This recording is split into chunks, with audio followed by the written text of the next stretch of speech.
akamwambia ukija kazi mambo yakageuka.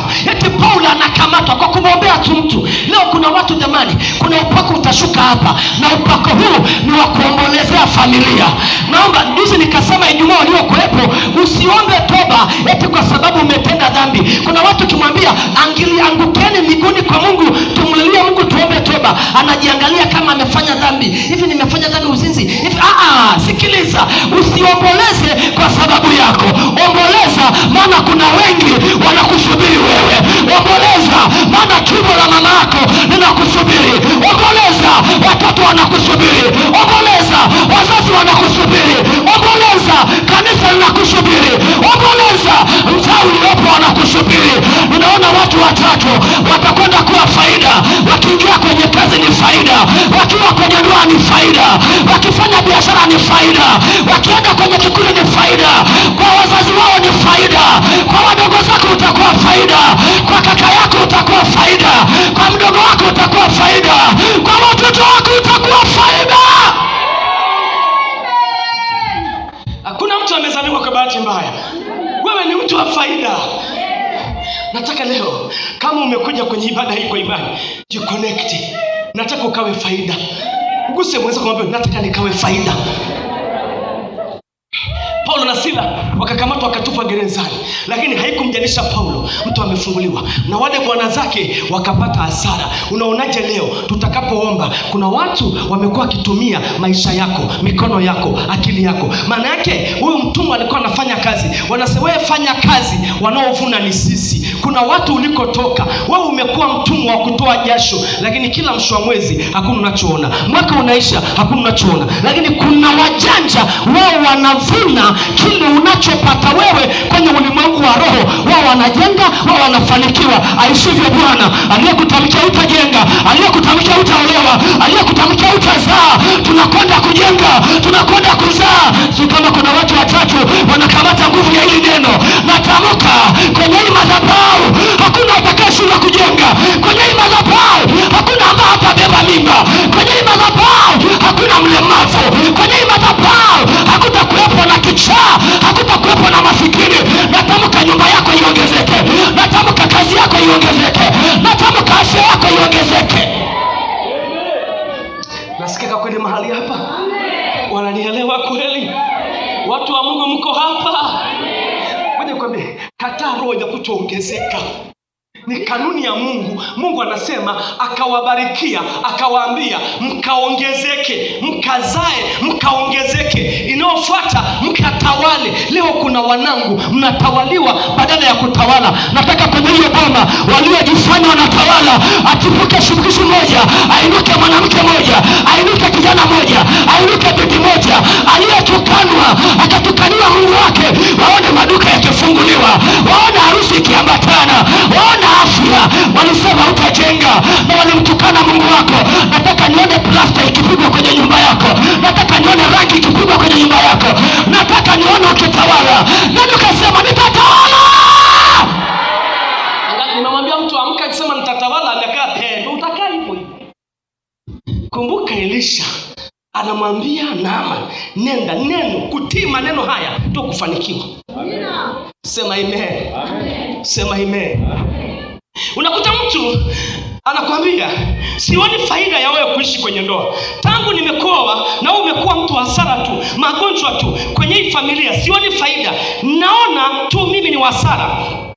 Sipigi hatua kwenye hii nafasi, sioni faida. Yaani unakuta mtu uko kwenye ndoa, unashangaa mwanaume anakuambia tangu nimekuoa wewe ni wa mikosi tu. Yaani nikikuangalia, yaani tangu nimekuoa, yaani asilimia kubwa ya mapato unayopata na kuchumia wewe, mara ugue, mara matatizo. Sioni faida ya kuitwa kuwa mke wangu. Sioni faida ya kuwa na huyu mwanaume. Sioni faida ya kuzaa. Huoni faida. Unatakiwa uwe mtu wa faida. Kijana kwenye tumbo la mamako uwe mtu wa faida. Binti uwe mtu wa faida. Mama kwenye familia uwe mtu wa faida. Leo nataka nipe upako wa faida.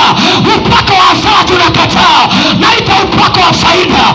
Tumbo lako liwe la faida, kazi yako iwe ya faida, kuongea kwako iwe faida, kutembea kwako iwe faida. Ukifuga ni faida, ukipanda ni faida, ukijenga ni faida, ukianza jambo ni faida. Mama akasema nimezaa faida.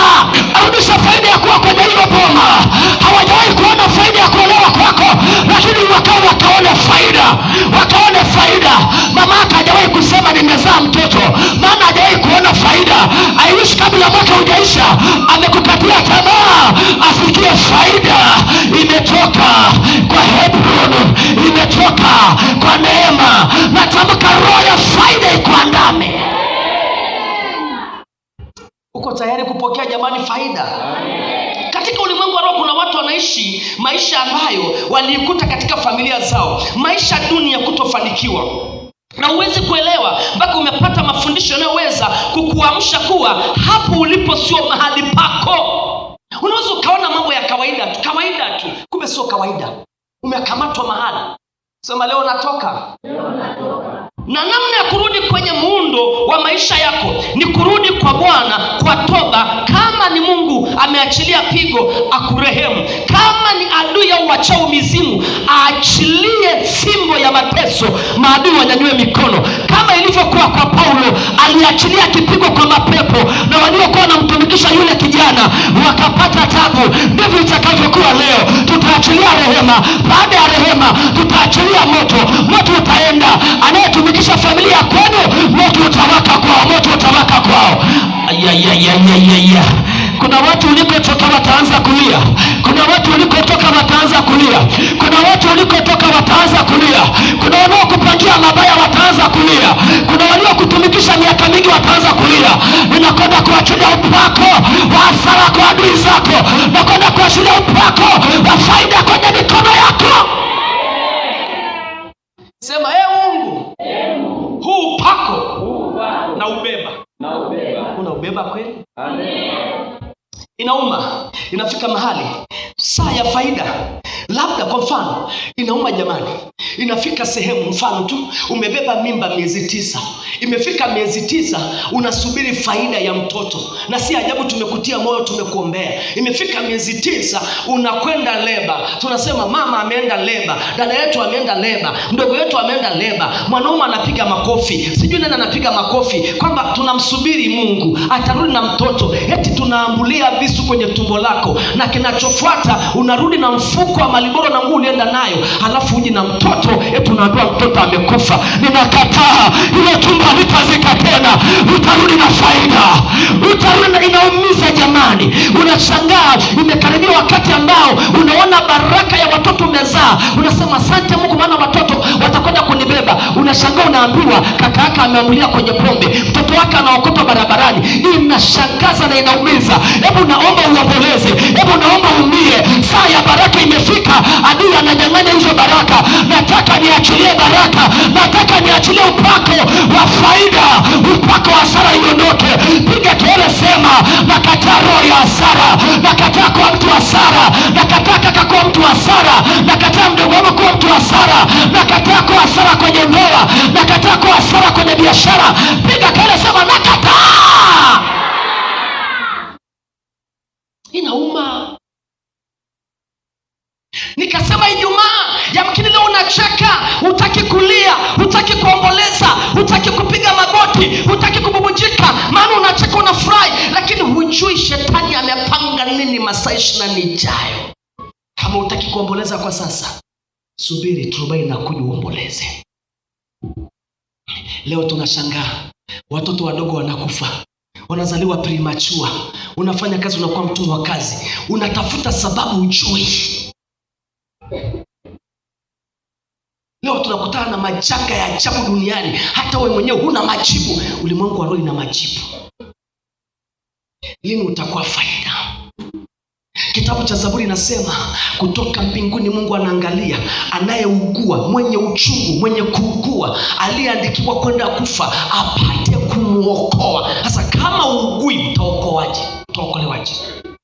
Leo mama umezaa, unategemea mabinti watakuwa mabinti wazuri. Baada ya muda unashangaa na kushekea kiuno. Baada ya muda unashangaa unaleta mimba nyumbani. Baada ya muda umepotea nyumbani. Unategemea nini? Nikikwambia omboleza kwa ajili ya tumbo la mama yako, omboleza kwa ajili ya ndugu zako. Ni walevi, unategemea maisha kaka yako ni salama, hiyo maisha walionayo. Ukikumbuka ndugu zako unaumia. Unakumbuka ndugu zako hawana mwelekeo, wakifanya kazi wamekuwa watumwa. Nikikwambia omba Mungu kwa ajili yao. Unaona hali ya kawaida? Omboleza. Unaona hali ya kutobeba mimba ni hali ya kawaida? Omboleza. Huwezi ukajua nini kinachosababisha. Omboleza. mwambie Mungu siondoki hapa, fanya jambo. Watoto wako wako nyumbani, ndugu zako wako nyumbani, mama wako akipata kazi anakuwa mbogo, halete faida, halete mafanikio. Unaona ni hali ya kawaida. Kinachokuja mbeleni ni nini? Anajaribu kukutafakarisha, anajaribu kuongea na wewe. Kama Mungu amekupa chakula siku mbili usifurahi ukasema na chakula, huwezi ukajua kinachokuja baada ya masaa kadhaa. Huwezi ukajua kinachokuja. Omboleza kabla yatokea. Amina. Ninasema tuwapate wapi? Maana wanaume walikuwa tayari kuomboleza, lakini Mungu akasema tafuteni wanawake mastadi wanaojua kuomboleza, wamebinywa na machozi. Nimekuambia sasa kwenye sadaka inabeba machozi. Maana yake machozi huwa yanaongea. Amina. Kuna maombi mengine unaweza ukaingia mbele za Mungu ukashindwa hata kuomba, ukabaki tu ukasema machozi yanasema. Amina. Machozi yanaongea. Ombolezea kijana wako wa kwanza. Ombolezea watoto wako. Ombolezea ni walevi. Kwenu kutainuka lini? Mtatukanwa mpaka lini? Wokovu umetukaniwa mpaka lini? Utasema mpaka lini? Utakaa kwenye madeni mpaka lini? Mpaka lini utafanya kazi sio na faida? Mwalize Mungu, anajua shida ni nini. Hebu sema nitaomboleza leo. Uko tayari? Amina. Uko tayari? Amina. Unasomesha na karibia faida, unazika. Ndio unashangaa mtu amesomesha watoto, ndio anapokea HPD au anakuwa daktari na kufa. Ndio kitu alichokuwa anasubiri miaka yote. Leo unaingia kwenye boma za watu hujazaa, unafukuzwa. Mimi sijui unachopitia, lakini light ungenielewa. Tukiingia kwenye maombi, acha ujuaji. Unashangaa mtu hata ukimwambia tuombe, ni mkavu, moyo wake ni mkavu vibaya. Omboleza. Pata uchungu. Umesikia nilivyosema hapa? Alisema akawa anakuja hapa nasikia uchungu kwa ajili ya kwao. Ile uchungu haiendi bure. Mungu ataiona. Tutakaa kwa hali mpaka lini? Esther akawaambia watu, tutakaa kwenye hali mpaka lini? Tuomboleze. Tumtake Mungu. Unafikiri muda wako wa kuolewa umefika hujaolewa? Na unaona ni kawaida. Umefika muda wa kujenga, kuolewa na kuoa, huolewi. Wakija wanakuja watu ambao sio sahihi. Utakaa mpaka lini kwenye hiyo hali? Omboleza. Uko kanisani miaka yote kwa Elisha, kweli hauendi hata viwango, hatuoni hata faida kwako. My God, naomba Mungu wangu leo ashuke, asikie maombi ya mtu mmoja ambaye ana uchungu, kabla mwaka hujaisha nione faida ya kuzaliwa kwake duniani. Faida imeibiwa. Utakuwa kero mpaka lini kwenye ile unaoliopo?